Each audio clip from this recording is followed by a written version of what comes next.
Merhabalar, kanalıma hoş geldiniz. Bugünkü videomda bilinen ananas modelinden biraz daha farklı olan yine üçgen şaldan uyarladığım bir ananas altıgen hırka çalışacağım. Önce modelin kurulumuna bakacağız. Daha sonrasında kol ayrımı, yaka alternatifleri ve yakanın yapılmasıyla beden birleştirmesini örüp hırkamızı tamamlayacağız. Yine birkaç bölümden oluşacak. İnce bir iple ördüm hırkamı. Daha kalın iplerle, moherlerle örebilirsiniz. Angoralarla örebilirsiniz. İpimin kalınlığı bilinen iplerden şöyle göstereyim. Alize Forever'a benziyor. 50 gramı yaklaşık 300 metre olan oldukça ince dantel ipliğinden bir tık kalın bir iplik. Ve 2 milimetre tığ ile öreceğim. Sizler dilediğiniz ince karakterli iplerle örebilirsiniz. 6 zincir çekerek çektiğim birinci zincire ilmek kaydırıp sabit bir halka elde ediyorum. Sizler bunu sihirli halka üzerinden de başlangıç yapabilirsiniz. İlmeğimi kaydırdıktan sonra arta kalan ipi gizleyerek 3 tane zincir çekiyorum ve hemen zincirin yanına 3 tane ikili trabzan örüyorum.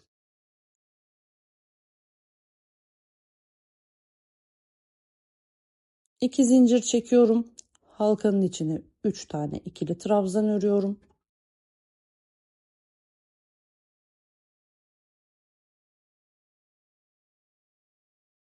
Altı tane köşem olduğu için 6 tane üçlü trabzan grubum olacak.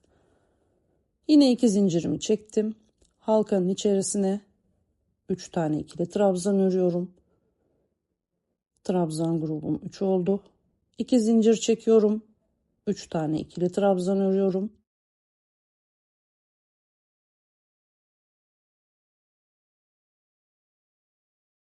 İki zincir çekiyorum. Yine 3 tane ikili trabzan örüyorum. Trabzan grubum 5 oldu. 2 zincir çekerek son kez 3 tane ikili trabzan örüyorum. Tığımı ipimi dolayıp başlangıçta çektiğim 3. zincire batıyorum ve 3 ilmeği bir örüp köşemi tamamlıyorum. 3 zincirle yeni sırama başlıyorum. Hemen yanına 2 tane ikili trabzan örüyorum. 3 zincir çekiyorum. Yandaki zincir boşluğuna geçiyorum. Önce 3 tane ikili trabzan, araya 2 zincir örüp yine 3 tane ikili trabzan örerek köşemi tamamlıyorum. Başlangıç köşesini hep yarım örüyorum. Araya yine 3 zincir çekiyorum. Sonraki boşluğa geldim. 3 tane ikili trabzan, 2 zincir, 3 tane ikili trabzan örüyorum.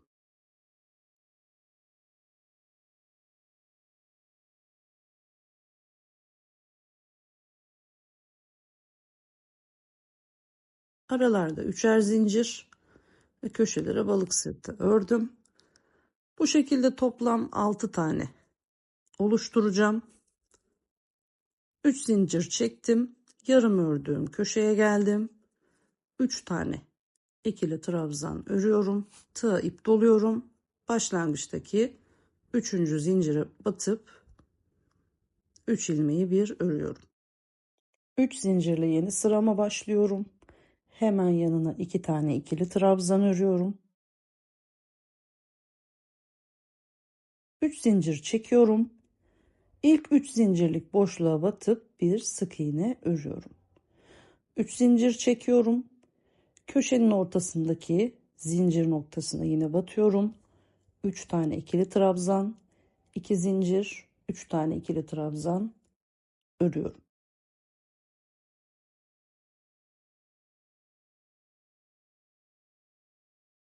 Yine 3 zincir çekiyorum. 3 zincirlik boşluğa batıyorum. Bir sık iğne örüyorum. 3 zincir çekiyorum. 2 zincirlik köşe boşluğuna batıp önce 3 tane ikili trabzan, araya 2 zincir, yine 3 tane ikili trabzan örüp devam ediyorum.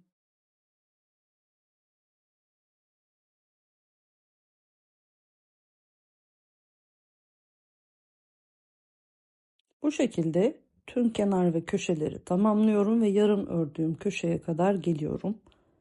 3 zincir çekip köşe boşluğuna 3 tane ikili trabzan örüyorum. Tığ ipimi dolayıp başlangıçta çektiğim 3. zincire batıyorum ve 3 ilmeği bir seferde kaydırıyorum. Sıramı tamamlıyorum. 3 zincirle yeni sırama başlıyorum. Hemen yanına 2 tane ikili trabzan örüyorum. 3 zincir çekiyorum. Sık iğnenin içine bir tane ikili trabzan örüyorum. 3 zincir çekiyorum. Yine sık iğnenin içine bir tane daha ikili trabzan örüyorum. Bir yuva oluşturdum. 3 zincir çekiyorum. Köşe noktasına yine 3 tane ikili trabzan, 2 zincir, 3 tane ikili trabzan örüp devam ediyorum.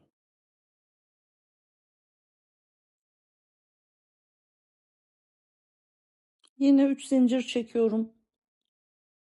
Sık iğneye batıp bir ikili trabzan örüyorum. 3 zincir çekiyorum. Sık iğneye batıp ikili trabzan örüyorum. 3 zincir çekiyorum ve yine köşe boşluğuna 3 tane ikili trabzan, 2 zincir, 3 tane ikili trabzan örerek sırayı bu sayılarla devam ettiriyorum. Yarım ördüğüm köşeye kadar ördüm. 3 zincir çektim. 3 tane ikili trabzan, tığ ip dolayıp başlangıçtaki 3. zincire batarak ilmeğimi kaydırıyorum ve 3 zincirle yine yeni sırama başlıyorum. 2 tane ikili trabzan örüyorum. 3 zincir çekiyorum. Yuvanın sağındaki trabzanın üzerine 1, orta boşluğa 8, solundaki trabzanın üzerine 1, toplamda 10 tane ikili trabzan örüyorum. Burada 10 trabzanın tamamını ortadaki boşluğa da örebilirsiniz ama bu şekilde yaptığınızda dağılımı daha güzel görünüyor. Burada tercih sizin. Önemli olan yuvanın bulunduğu bölümde toplam 10 tane ikili trabzan olması. Yine 3 zincirimi çekiyorum. Köşe noktasına geldim. 3 tane ikili trabzan, 2 zincir, 3 tane ikili trabzan örüyorum.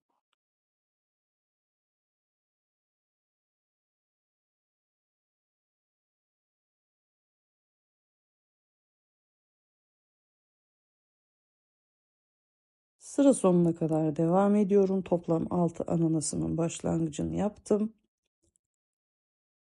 3 zincir çekiyorum. Yarım köşeme 3 tane ikili trabzan örüyorum. Tığ ipimi doluyorum. Başlangıçtaki 3. zincire ilmek kaydırarak sıramı tamamlıyorum. 3 zincirle yeni sırama başlıyorum. 2 tane ikili trabzan örüyorum. 3 zincir çekiyorum.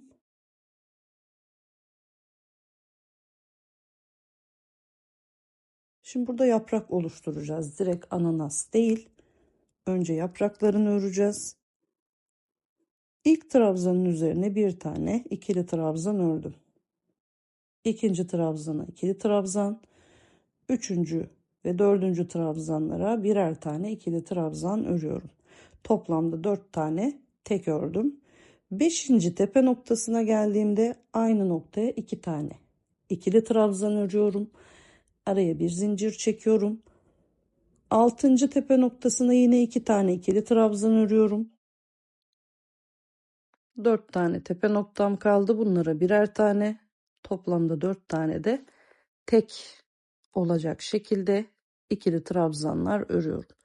4 tek, bir çift, bir çift, 4 tek şeklinde gidiyor. Araya da bir zincir çektim. 3 zincir çekiyorum. Köşe noktasına geldiğimde yine 3 tane ikili trabzan, 2 zincir, 3 tane ikili trabzan örüyorum.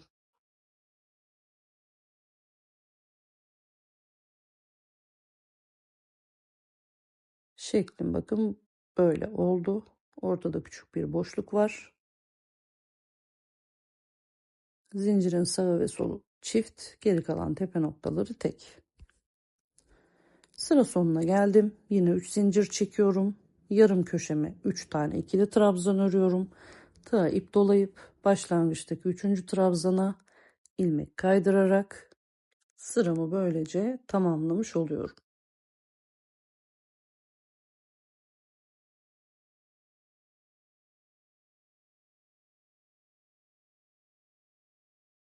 3 zincirle yeni sırama başlıyorum. Zincirin yanına yine 2 tane ikili trabzan örüyorum.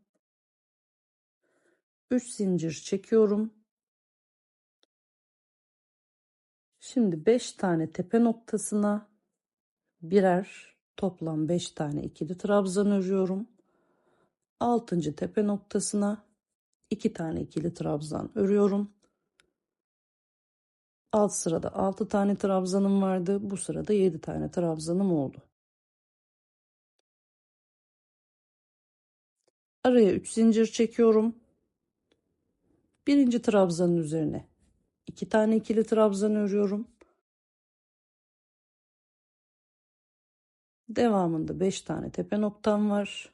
Yine 5 tane ikili trabzan örüp toplam 7 trabzanı da sol kanada tamamlıyorum. Araya 3 zincir çekiyorum. Köşe noktasına 3 tane ikili trabzan, 2 zincir, 3 tane ikili trabzan örerek sıramı devam ediyorum.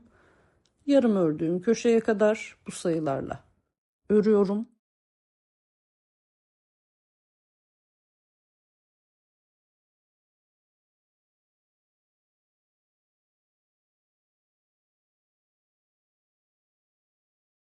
Son köşeme geldim. 3 zincir çekiyorum. Yarım köşeme 3 tane ikili trabzan örüp tığıma ip doluyorum ve başlangıçtaki 3. zincire ilmek kaydırıyorum ve sıramı tamamlıyorum. 3 zincir çektim. 8. sıradayım. 2 tane ikili trabzan örüyorum. Şimdi burada köşeden arttırma yapacağız. 2 zincir çekip yine aynı boşluğa 3 tane ikili trabzan örüyorum. Yine bu benim yarım köşem. 3 zincir çekiyorum. Birinci trabzanın tepe noktasına 2 tane ikili trabzan örüyorum. Devamına 2, 3 ve 4. tepe noktalarına birer tane, toplamda da 5 tane olacak şekilde trabzanlarımı örüyorum. Şekil olarak bakın: 1 çift, 3 tek. Bir zincir çektim. 3 zincirlik boşluğun içine toplam 11 tane ikili trabzan örüyorum.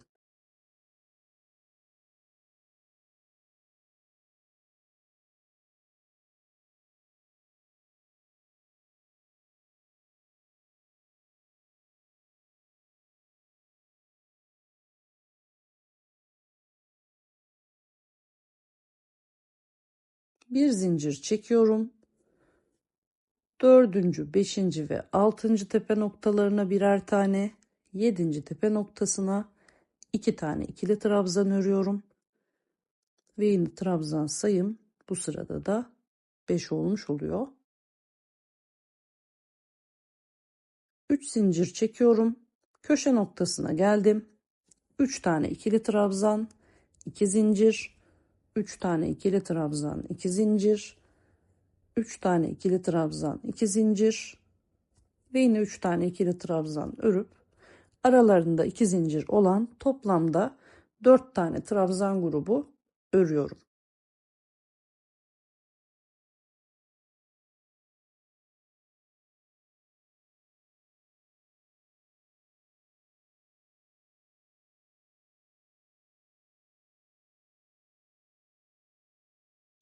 son trabzan grubumu ördükten sonra diğer kenar ve köşeleri aynı sayılarla devam ediyorum.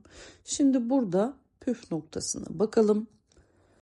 Köşe noktalarından saydığınızda 6 sıra ördüm, 6 köşe saydım. 7. köşede yani 7. sırada arttırmamı yapıyorum. Her 6 sıradan sonra 7. sırada arttırma yapacağız. 3 zincirimi çektim. Zincir boşluğuna önce 3 tane ikili trabzan, araya 2 zincir, 3 tane ikili trabzan örüyorum. Ve yine tığımı ipimi dolayıp başlangıçta çektiğim 3 zincirin üçüncüsüne batıyorum. İlmekleri bir seferde kaydırma işlemi yapıp yine sıramı tamamlıyorum. 3 zincir çekiyorum, yeni sırama başlıyorum. Yanına 2 tane ikili trabzan ördüm.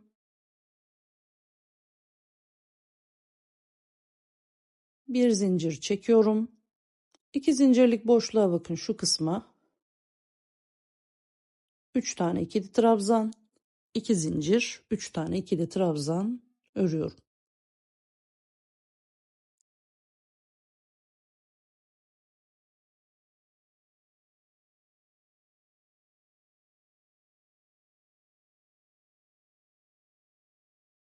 Şimdi 3 zincir çekiyorum. Her bir tepe noktasına birer tane, toplamda 3 tane ikili trabzan örüyorum. 5 olan sayım bu sırada 3'e düştü. Araya bir zincir çekiyorum. İlk trabzana ön gövdeden batıyorum. Bir tane ikili trabzan örüyorum. Sonrasında 2 ve 3. trabzanın orta noktasına batıp bir tekli trabzan. Sonra yine her iki trabzanın ara noktalarına batarak toplam 8 tane tekli trabzan örüyorum. Yani tığıma ipimi doluyorum. 2 trabzanın arasına batıyorum ve 3 ilmeği bir seferde çıkartıyorum. Bunu da 2 ve 3'ten başlıyorum. 9 ve 10'un arasında bitiriyorum. Ve yine 11. trabzana direkt geçiyorum. Tığıma ipimi dolayıp 11. trabzana ön gövdeden batıyorum. Ve bir ikili trabzan örüyorum. 3 zincir çekiyorum. 2 tane tepe noktası atladım. 3, 4 ve 5'e birer tane ikili trabzan örüyorum. 3 zincir çekiyorum. Bakın burada benim 3 tane zincir boşluğum var. İlk zincir boşluğuna 3 tane ikili trabzan, 2 zincir, 3 tane ikili trabzan örüyorum.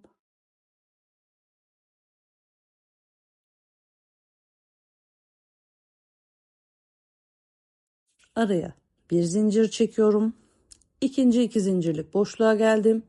3 tane ikili trabzan, 2 tane zincir, 3 tane ikili trabzan örüyorum. Sonra yine araya bir zincir çekiyorum. Köşedeki 3. zincir boşluğuna batıyorum. 3 tane ikili trabzan, 2 zincir, 3 tane ikili trabzan örüyorum.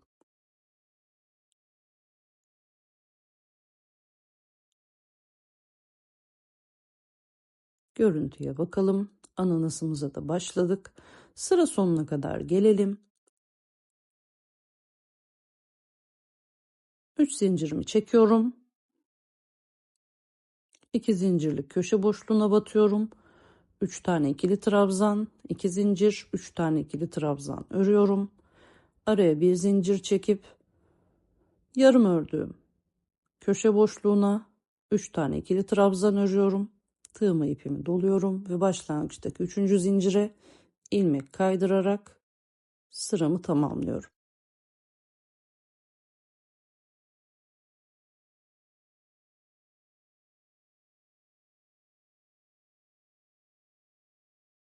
Üç zincir çekiyorum. Hemen yanına 2 tane ikili trabzan örüyorum. 3 zincir çekiyorum. Yeni oluşturduğum köşenin zincir boşluğuna batıyorum. 3 tane ikili trabzan, 2 zincir, 3 tane ikili trabzan örüyorum.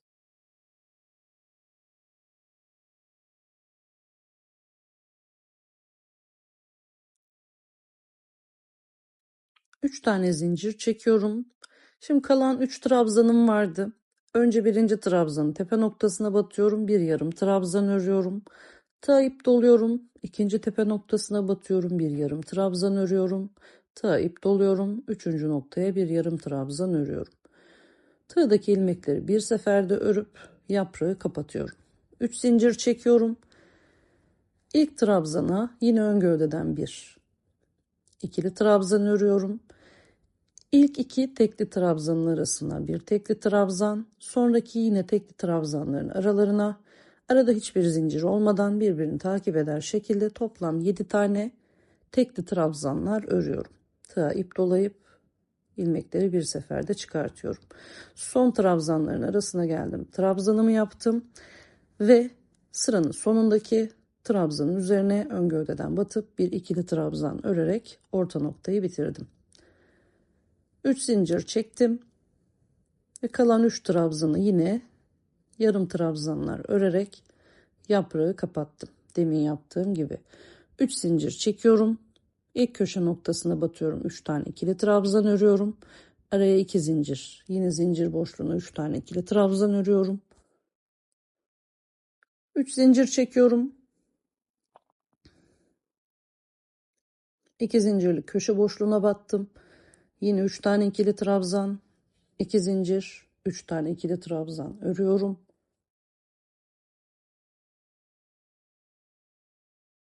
Araya yine 3 zincir çekeceğim.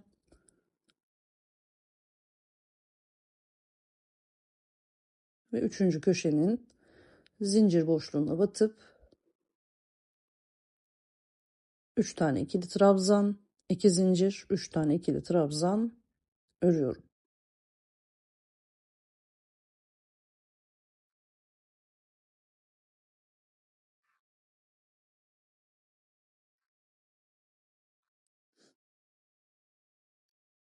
Sıra sonuna kadar devam edelim. Sıra sonuna geldim. Bakın yarım ördüğüm köşede yine aynı şekilde 3 tane ikili trabzanımı ördüm. Tığ ip dolayıp ilmek kaydırdım. 3 zincirle 11. sırama başlıyorum. 2 tane ikili trabzan örüyorum. 3 zincir çekiyorum.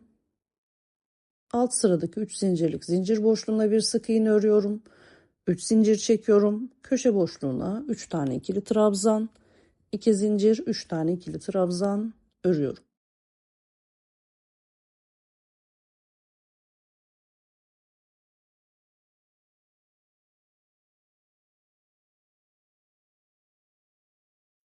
Altı zincir çekiyorum. Ön gövdeden battığım trabzana yine ön gövdeden batarak bir tane ikili trabzan örüyorum. İlk iki trabzan arasına yine bir tane tekli trabzan ördüm. Devamında 5 tane daha, toplamda 6 tane tekli trabzan örerek devam ediyorum. Ve sıranın sonundaki yine ön gövdeden battığım trabzana ön gövdeden batarak bir tane ikili trabzan örüyorum. 6 tane zincir çekiyorum.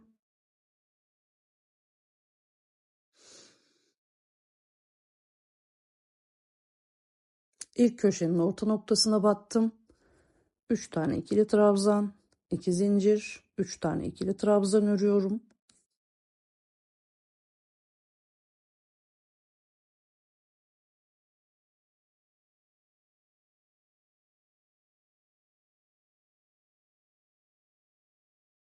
Üç zincir çekiyorum.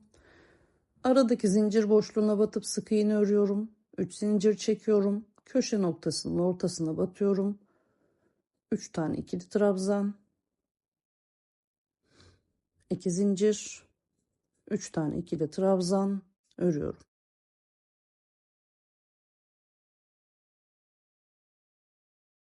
Üç zincir çekiyorum. Yine orta noktaya battım, bir sık iğne ördüm. 3 zincir çekiyorum. Köşe boşluğuna batıp 3 tane ikili trabzan, 2 zincir, 3 tane ikili trabzan örüyorum.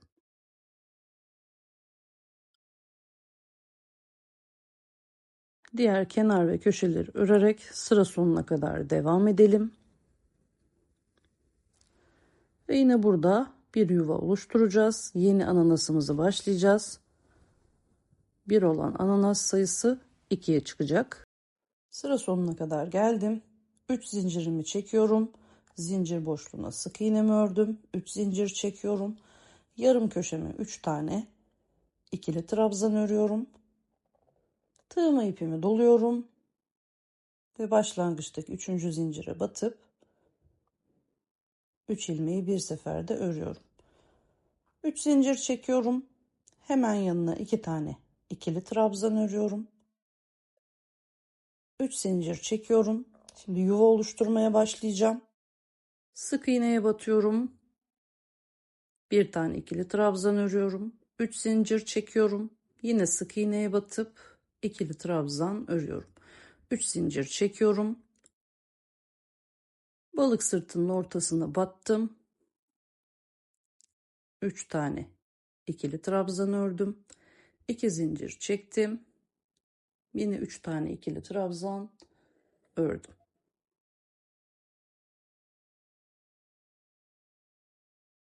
Altı tane zincir çekiyorum.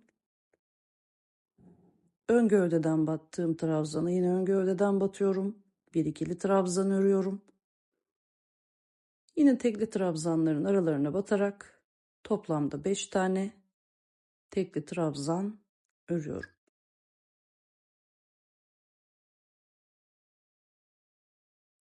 Ön gövdeden battığım trabzana yine ön gövdeden batıyorum. Bir ikili trabzan örüyorum. 6 zincir çekiyorum. Köşe noktasının ortasına battım. 3 tane ikili trabzan, 2 zincir, 3 tane ikili trabzan örüyorum.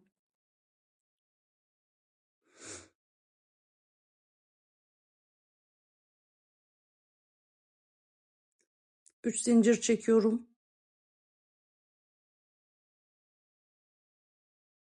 Sık iğneye battım. İkili trabzan ördüm. 3 zincir çektim. Sık iğneye battım. İkili trabzan ördüm. 3 zincir çekiyorum. Orta noktaya battım. Yine 3 tane ikili trabzan, 2 zincir, 3 tane ikili trabzan örüyorum.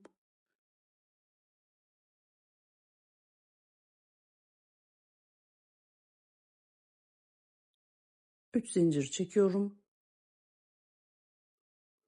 Sık iğneye batıyorum. İkili trabzan örüyorum. 3 zincir çekiyorum. Sık iğneye batıyorum. İkili trabzan örüyorum. 3 zincir çekiyorum. Son köşeye batacağım. 3 tane ikili trabzan, 2 zincir. Yine 3 tane ikili trabzan örüyorum. Bu şekilde sıra sonuna kadar öreceğim. Bu videoyu burada bırakacağım. Kurulumun devamını ikinci videoda anlatıyor olacağım.